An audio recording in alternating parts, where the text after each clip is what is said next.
आदतें कई प्रकार की होती हैं। कई आदतें अच्छी और कई आदतें बुरी होती हैं। अच्छी आदतों से हम जीवन में वो सब पा सकते हैं जिनकी हम कल्पना करते हैं, और दूसरी तरफ बुरी आदतें हमसे वह सब छीन सकती हैं जिनकी हम कल्पना भी नहीं कर सकते। अगर हम किसी आदत को ज़रूरत से ज़्यादा दोहराते हैं तो वह बुरी आदत बन जाती है। जैसे खाना कोई बुरी आदत नहीं, लेकिन ज़्यादा खाना या खाते ही रहना एक बुरी आदत है। बोलना कोई बुरी आदत नहीं, मगर ज़्यादा बोलना, बेवजह बोलना एक बुरी आदत है। आज हम एक ऐसे ही विद्यार्थी की बात करेंगे जो कि बहुत बोलता है। एक बार की बात है, एक गुरु का एक शिष्य था जो अधिक बोलने की आदत से परेशान रहता था। जब भी वह किसी से मिलता, मिलने के बाद वह अपने दोस्तों के सामने उस व्यक्ति के बारे में अपने विचार देना शुरू कर देता, चाहे कोई उसे पूछे या ना पूछे। आश्रम में रहने वाले लगभग हर छात्र और शिक्षक के बारे में अपनी राय बताता। उसकी अपनी सकारात्मक या नकारात्मक राय थी, जिसे वह बिना सोचे समझे लोगों के सामने रख देता। जब भी आश्रम में रहने वाला कोई अन्य छात्र उसके पास कोई समस्या लेकर आता, तो वह उनकी पूरी बात सुने बिना ही उनको सलाह देना शुरू कर देता। वह अक्सर अपने दोस्तों से कहते रहता कि तुम इस काम को ऐसे करो, वह काम ऐसे होगा। उसे अपने आसपास की चीज़ों के बारे में जो भी आधा अधूरा ज्ञान था, वह बीच बीच में गपशप के दौरान बात करके उस ज्ञान का ढोंग करता था। उसकी इन्हीं हरकतों के कारण आश्रम के किसी भी छात्र या शिक्षक कभी उसे गंभीरता से नहीं लेते थे। अक्सर उसके साथ पढ़ने वाले छात्र उससे दूर रहने की कोशिश करते थे, क्योंकि वह उन्हें हर बात पर सलाह देता था। कोई नहीं चाहता था कि वह उनका दोस्त बने, हर कोई उससे दूर रहना पसंद करता था। और अक्सर आश्रम में रहने वाले अन्य छात्र उसकी पीठ पीछे उसकी इन आदतों के लिए उसका मजाक उड़ाते थे। वह लड़का खुद को भी जानता था कि उसके बहुत बोलने की आदत के कारण कोई उसे पसंद नहीं करता। वह भी इस आदत को बदलना चाहता था, लेकिन चाहकर भी हर बात पर अपनी राय देने की आदत नहीं छोड़ पाता था। एक दिन वह अपने गुरु के पास गया और अपनी सारी समस्या गुरु को बताई। गुरु ने कहा, बेटा, वही व्यक्ति जरूरत से अधिक बोलता है जो सोचता है कि वह सब कुछ जानता है। ऐसा व्यक्ति जो मानता है कि वह बहुत कम जानता है और अभी भी बहुत कुछ सीखना बाकी है, वह कभी अधिक नहीं बोलता और न ही अपनी राय देता। तो पहले अपने अंदर से यह अभिमान दूर करो कि तुम सब कुछ जानते हो। शिष्य ने गुरु के सामने सिर झुकाया। गुरु ने कहा, एक दिन में आपकी बहुत ज़्यादा बात करने की आदत एकदम से खत्म नहीं होगी। आपको धीरे धीरे अपने अंदर से ये आदत खत्म करनी होगी। लेकिन मैं तुमको यह जरूर बता सकता हूँ कि तुम्हें किन मौक़ों पर चुप रहना चाहिए, ताकि तुम खुद को दुखी होने और किसी बड़ी परेशानी में पड़ने से बच सको। शिष्य ने गुरु की बात से सहमत होकर हाँ में सिर हिलाया।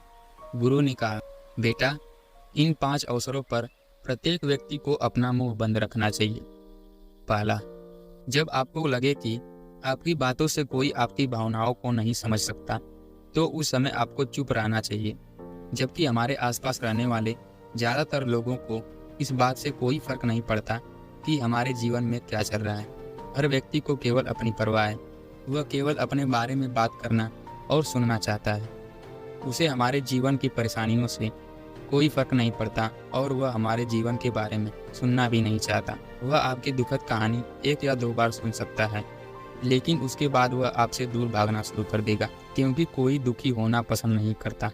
किसी को भी एक उदास और असहाय व्यक्ति का साथ नहीं चाहिए होता है।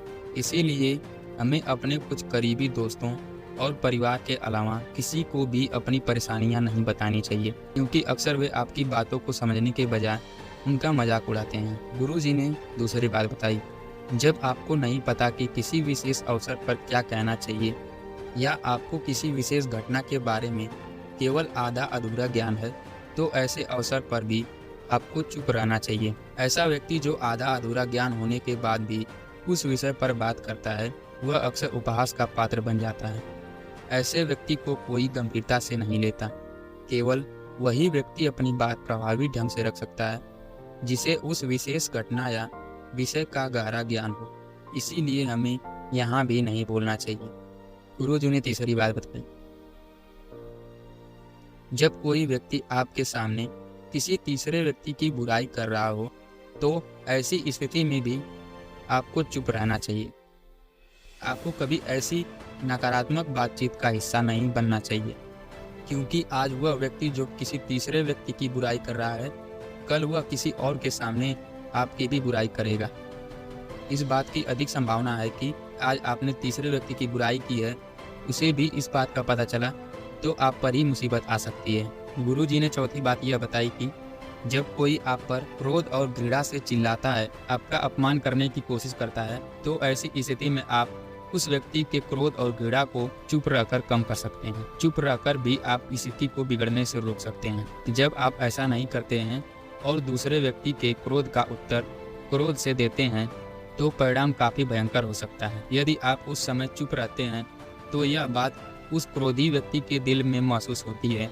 जब उसका क्रोध शांत हो जाता है तो वह अपनी गलती पर पछताता है और हो सकता है कि वो आगे आकर आपसे माफ़ी मांगे, और अगर वह माफ़ी नहीं मांगता है तो वह अंदर से दोषी महसूस करने लगता है और अगली बार आप पर गुस्सा करने या नफरत करने से पहले कई बार सोचता है। लेकिन आपको हर हाल में या हर समय चुप भी नहीं रहना चाहिए। अगर कोई गलत कर रहा है तो उसका जवाब आपको देना चाहिए, क्योंकि कुछ लोग ऐसे भी होते हैं जो हमारी खामोशी को हमारी कमजोरी समझते हैं। गुस्से में चुप रहने का यह तरीका केवल परिवार, करीबी रिश्तेदारों और कुछ करीबी दोस्तों के लिए ही सही है, हर इंसान के लिए नहीं। अगर आप हर जगह खामोश रहने लगे तो इसका गलत इस्तेमाल भी हो सकता है। गुरु जी ने जो पांचवी बात बताई, जब कोई व्यक्ति अपने जीवन की कोई दुखद घटना या अपने जीवन की परेशानियां बता रहा हो, ऐसे में आपको चुप रहना है, सिर्फ उसकी बातों को सुनना है। ज़्यादातर लोग ऐसे होते हैं कि उनके सामने किसी ने अपनी समस्या सुनाई नहीं कि उन्होंने समाधान देना शुरू कर दिया। हालांकि जब कोई व्यक्ति अपनी समस्या हमारे साथ साझा कर रहा है तो वह हमसे किसी भी सुझाव की उम्मीद नहीं करता। वह चाहता है कि हम उनकी बात ध्यान से सुनें, क्योंकि जब हम उनकी बात सुनते हैं उस व्यक्ति को अंदर से शांति मिलती है। उसे लगता है कि कोई तो मेरी बातों को समझ रहा है। मुसीबत के समय किसी व्यक्ति को सहारा देने का सबसे अच्छा तरीका है कि उस व्यक्ति की बात को ध्यान से सुनें।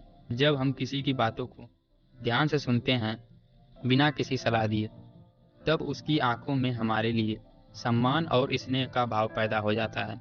उन्हें लगता है कि हम अधिक गंभीर, बुद्धिमान और शांत दिमाग वाले लोग हैं। इसीलिए अब जब भी कोई अगली बार आपको अपनी समस्या बताए तो बस उसकी बातों को ध्यान से सुनें, और जब तक वह आपसे न मांगे उसे किसी भी प्रकार की सलाह न दें। गुरु ने कहा, मेरी एक बात हमेशा याद रखना, जब आप कम बोलते हैं तो लोग आपकी ओर अधिक आकर्षित होते हैं कि आप कौन हैं और आप क्या कर रहे हैं, आप क्या सोचते हैं। शिष्य ने हाँ में सिर हिलाया।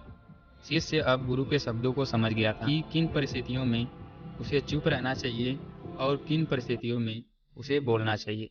उसने यह भी सीख लिया था कि कम बोलने से वह आश्रम में अपनी प्रतिष्ठा वापस पा सकता है। उसने गुरु को धन्यवाद दिया और वहां से चला गया।